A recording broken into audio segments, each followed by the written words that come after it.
Hello students, welcome welcome to for today's type study in bryophytes, and the title for this particular type study is the anthoceros. We know the anthoceros, which are also commonly known as hornworts, belonging to bryophytes, and it belongs to class Anthocerotopsida. The If you see the classification of anthoceros, this anthoceros belongs to class Anthocerotopsida. The order is Anthocerotes, family is the Anthocerataceae, and genus is Anthoceros. This Anthoceros mostly is found in the moist shaded place, habits in the subtropical and the warm temperate regions. The gametophytes are dorsiventral and often rosette-like. On ventral surfaces, many smooth-walled rhizoids are present, which helps in the fixation. Scales are generally absent in Anthoceros. Some species of Anthoceros are unisexual and others are bisexual, while Antheridia and Archegonia are sunken and fully found on the dorsal surface of the gametophyte. In case of Markensia, the Antheridia and Archegonia are found on the special stalk-like structures called antheridia-4 and the Archegonia spike. There are numerous sporophytes present develop on the same gametophyte.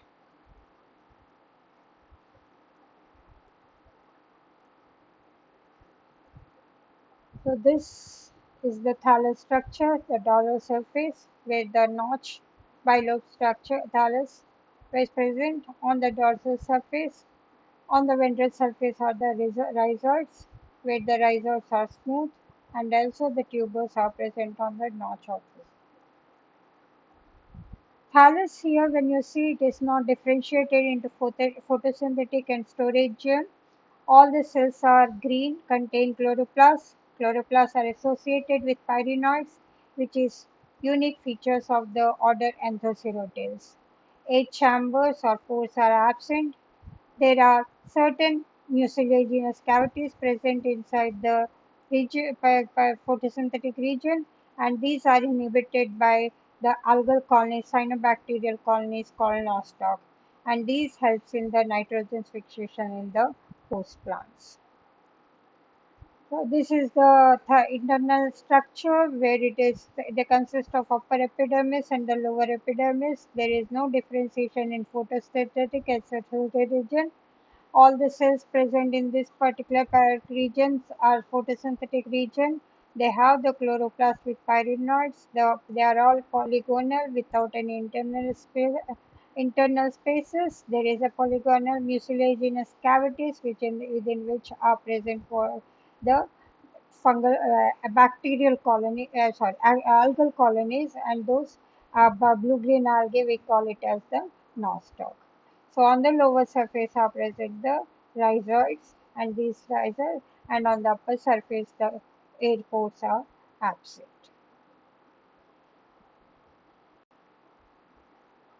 When you see the vegetative reproduction regarding the reproduction in Anthoceros, most of the reproduction takes place by vegetative mode as well as sexual means.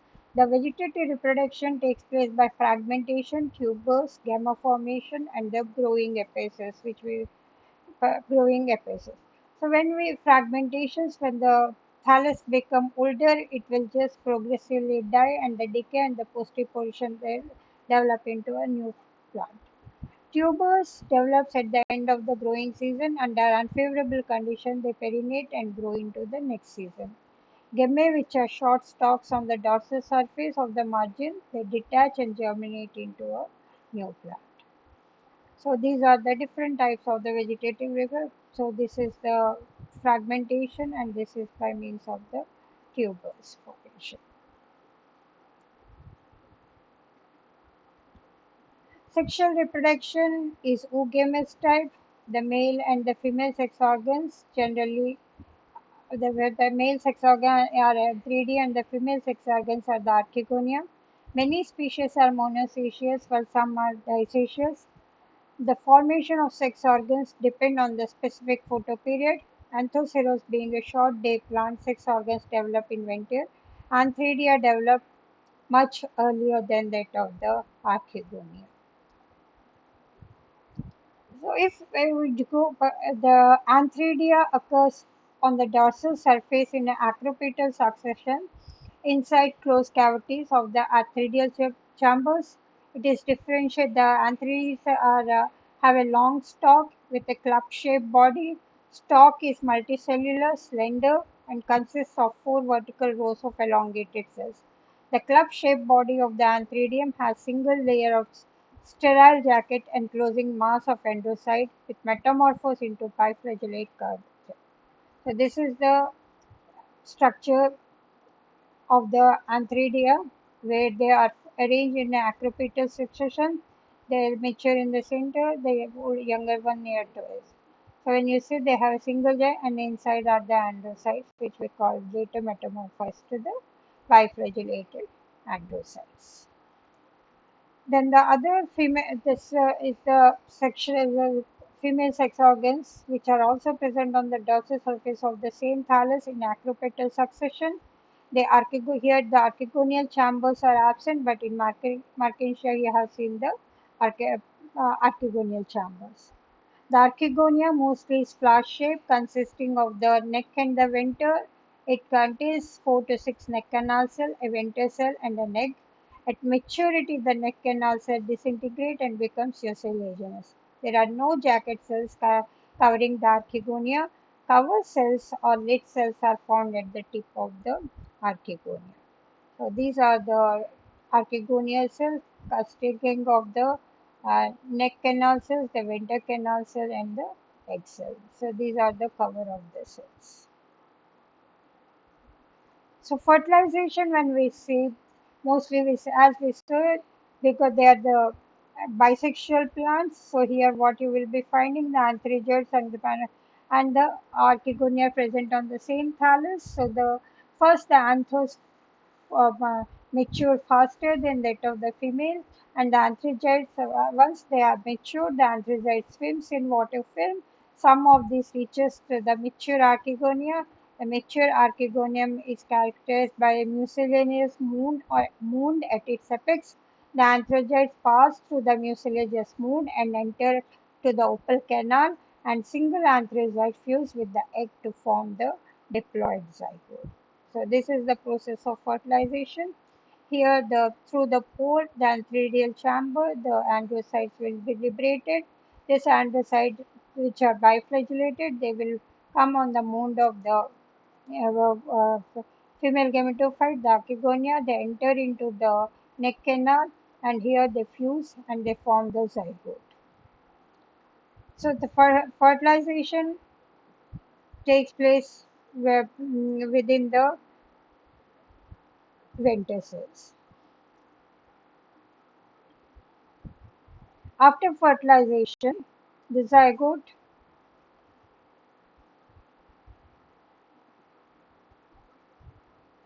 after fertilization, the zygote divides and form the sporophyte, which is diploid structure, and it is also known as the sporogonium. This sporogonium is differentiated into three distinct regions: the foot, the intercalary zone, and the capsule.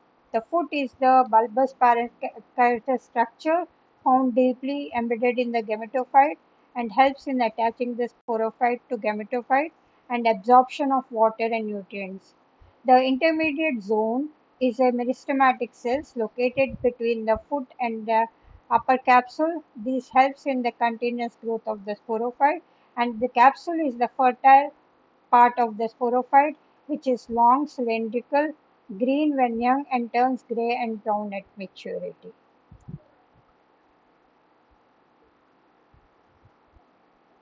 So this is the capsule. You can see the capsule. This is the foot region, the intercalary region, and then the capsule region where you can see the spores and the elatus inside it.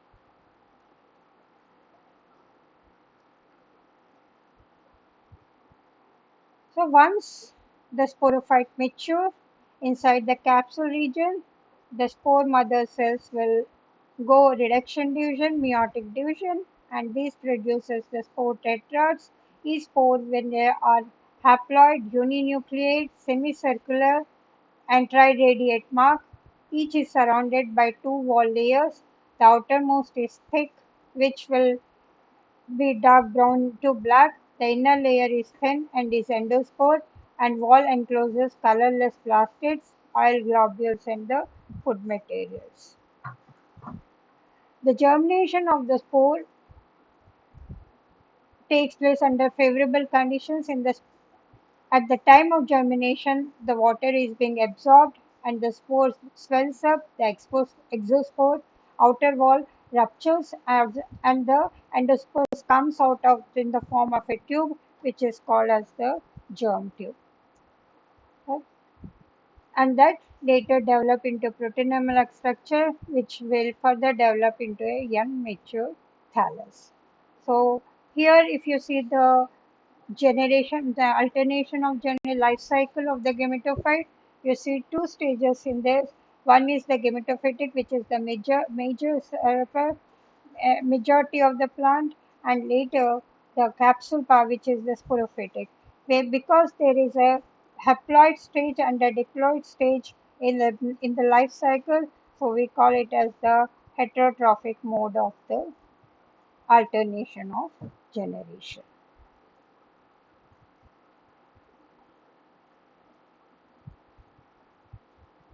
So this is how the particular spore, which is triradiate, the outer spore wall tip, the germ tube develops. This germ tube divides horizontally and they form the spore, and they form a small, what you call the protein-like structure. Later it will develop the rhizoids and the thallus will be developed.